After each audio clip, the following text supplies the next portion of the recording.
तकमीली तलबीना, ताकत, सेहत और शिफा के लिए सुन्नत और तिब्बे नबवी का बेहतरीन नुस्खा।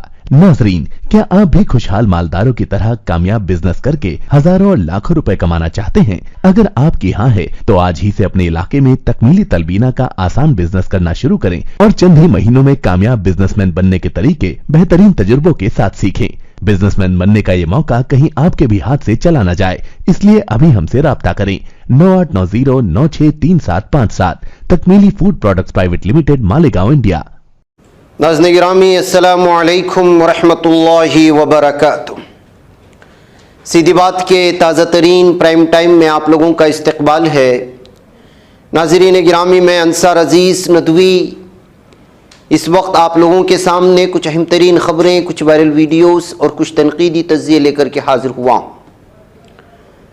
नाज़रीन गिरामी, फ़िलिस्तीन का मामला जब से सामने आया है, गज़ा की पट्टी जब से इंटरनेशनल मीडिया के सुर्खियों में आई है, इसराइल के लिए लड़ने वाले अलग अलग झुंड, इनकी तफसीलात एक एक करके सामने आ रही है।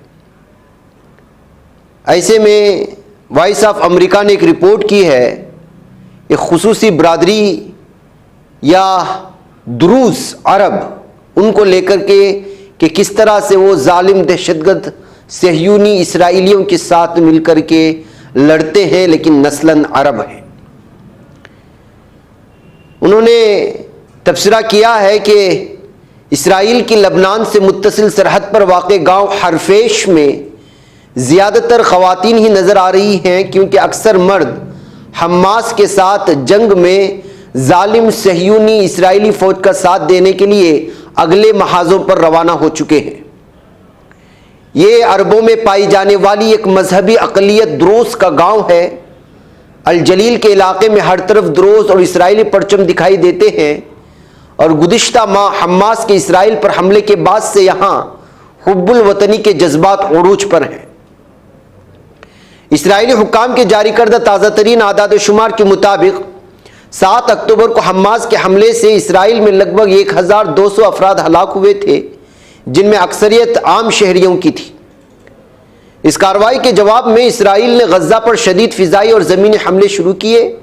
हमास के ज़ेर इंतज़ाम गज़ा की वज़ारत सेहत के मुताबिक इसराइल के हमलों में 11,000 से ज़्यादा अफराद शहीद हो चुके हैं, जिनमें ज़्यादातर आम शहरी हैं और ये तादाद बहुत ज़्यादा बड़ी भी है, लेकिन ये जिस वक्त मजमून हम आपके सामने रख रहे हैं या उन्होंने जब ये तबसरा कर रहे थे उस वक्त की तादाद है। हमास ने अगरचे जनूबी इसराइल में गैर मामूली हमले किए थे, ताहम इसके बाद शिमाल में वाक़े हरफेश भी चाको चौबंद हो गया और उसने इसराइली फ़ौज के लिए कुमक पहुंचाना शुरू कर दी। एक मकामी फैक्ट्री को फ़ाल कर दिया गया है, जहां फ़ौजी वर्दियों की तैयारी शुरू हो चुकी है। गाड़ियों पर भी इसराइली परचम के रंगों के स्टिकर लगे हैं, जिन पर अरबी इबारतें लिखी हुई हैं।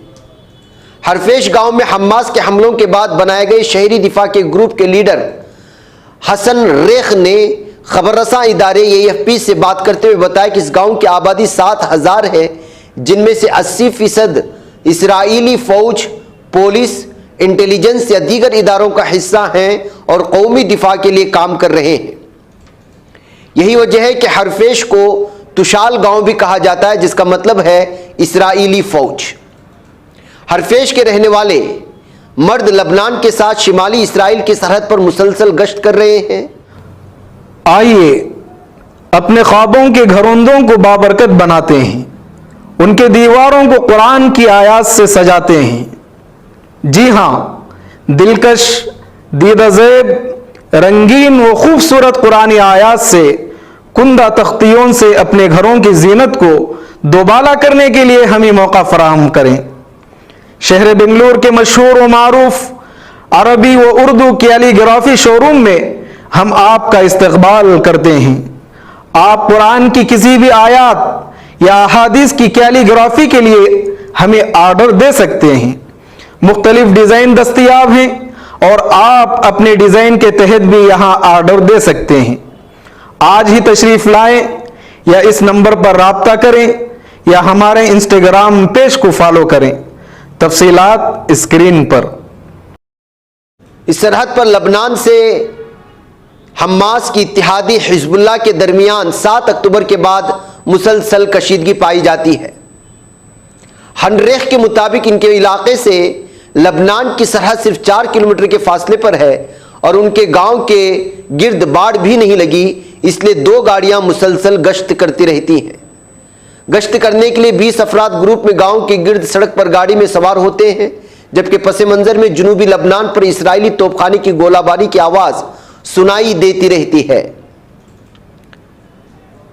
नाज़रीन गिरामी, दुनिया में अक़लियती कम्युनिटीज के हुकूक के लिए काम करने वाली तंजीम माइनॉरिटी राइट्स ग्रुप के मुताबिक दुरूज एक मजहबी कम्युनिटी है जो नस्लन अरब हैं और अरबी ज़बान बोलते हैं।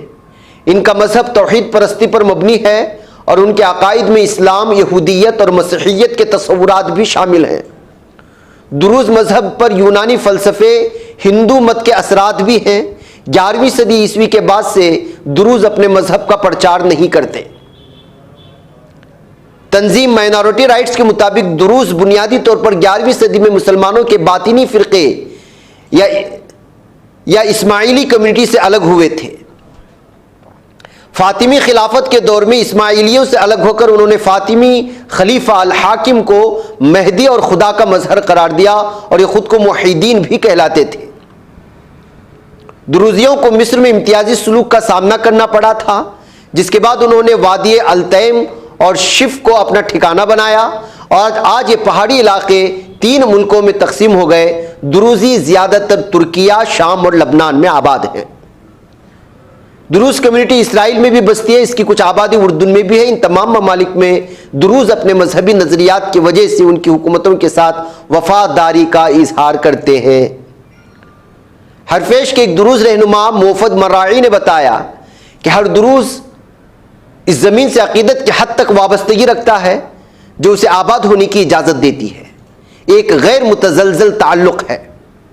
दुरूज इसराइल की आबादी का 2% है, ताहम उन्हें इसराइल की पार्लियामेंट और रियासती इदारों में खातिर खा नुमाइंदगी हासिल है। इसराइली पार्लियामेंट की 2.5% नुमाइंदे दुरूज हैं। इसी तरह दुरूज आबादी का तकरीबन 45% इसराइली फ़ौज में है। 2021 में जॉइश पीपल पॉलिसी इंस्टीट्यूट के एक सर्वे के मुताबिक 61% दुरूज खुद को हकीकी इसराइली समझते हैं। ताहम दूसरी जानिब दुरूजों की ज़मीन से वाबस्तगी का मामला यह है कि इसराइल ने 1967 के अरब इसराइली जंग में शाम से मुत्तसिल गोलान पहाड़ियों के जिन इलाकों पर कब्जा किया था, वहां बसने वाले दुरूज इसराइली शहरियत को मुस्तरद करते हैं। इसराइल की आबादी में 20% अरब हैं। इसराइल और हमास के दरमियान जंग के आगाज़ के बाद से इसराइल की अरब आबादी का कहना है कि उन्हें अपने खिलाफ जराइम हमलों में इजाफे का खदशा है। ताहम इसराइल और हमास की जंग से कबल हुकूक के लिए काम करने वाली तंजीमें इसराइल की शहरियत के बावजूद अरब आबादी के साथ इम्तियाजी सलूक पर सवाल उठाती रही है। अक़लियती हुकूक की तंजीमों के मुताबिक इसराइली फोर्सेस के लिए खिदमात पेश करने के बावजूद दुरूज कम्युनिटी को इसराइल में रियासती सतह पर गैर मसावी सलूक की शिकायत है। हरफेश में रजाकारों को मुनज़्ज़म करने वाले मुफिद मराई के भाई नबिया मराई इसराइली फ़ौज के सीनियर अफसर थे और 1990 की दहाई में इसराइल के लिए लड़ते हुए उनकी जान चली गई थी। हरफेश के इलाके में एक छोटा सा म्यूजियम भी नबिया मराई के नाम से मौसूम है। खुद मुफिद भी न सिर्फ इसराइली फ़ौज में रह चुके हैं, बल्कि उन्होंने सिर्फ 18 बरस की उम्र में उस वक्त के इसराइली वज़ीर आज़म के नाम ख़त में अपनी पसंद की एक यूनिट में खिदमत अंजाम देने की बराह रास्त ख्वाहिश जाहिर की थी। बाक़ायदा नाज़रीन गिरामी, इनकी सारी तफसीलात इस वक्त, चूँकि इस वक्त हमास हो या इसराइल हो या सहयूनियत हो या यहूदियत हो या यहूदियों में पाए जाने वाली इख्तिलाफात हो या सहयूनियत अलग क्यों है, यहूदियत अलग क्यों है, सहयूनियत को मानने वाले कौन हैं, जबरन आबादकार कौन है फ़िलिस्तीन में, और फ़िलिस्तीन के ज़मीन पर पैदा होने वाले अरब इसराइली कौन है, इस तरह की एक लंबी बहस छिड़ी हुई है जब से जो है ये हमास और जालिम दहशतगर्द इसराइल गज़ा की पट्टी में मुसलमानों का कत्लेआम कर रहा है। यही वजह कि उसकी छोटी छोटी चीज़ सामने आ रही है, तो सोचा कि इसी के हवाले इसकी भी तफसीलात आपके सामने पेश करता हुआ चलूँ। मुझे यहाँ पर इजाज़त दें। अस्सलामु अलैकुम रहमतुल्लाहि व बरकातुहू। बच पाता है कोई सहाफ़ी की निगाहों से, मिलाता है ये लोगों को मोहब्बत की पनाहों से। करम और दर्द मंदी का है एक संसार सीधी बात। अज़ीमत जुर्अतो हिम्मत का है इज़हार सीधी बात। अज़ीमत जुर्अतो हिम्मत का है इज़हार सीधी बात। ये चैनल हक निगर बनकर कुचल देता है फितनों को,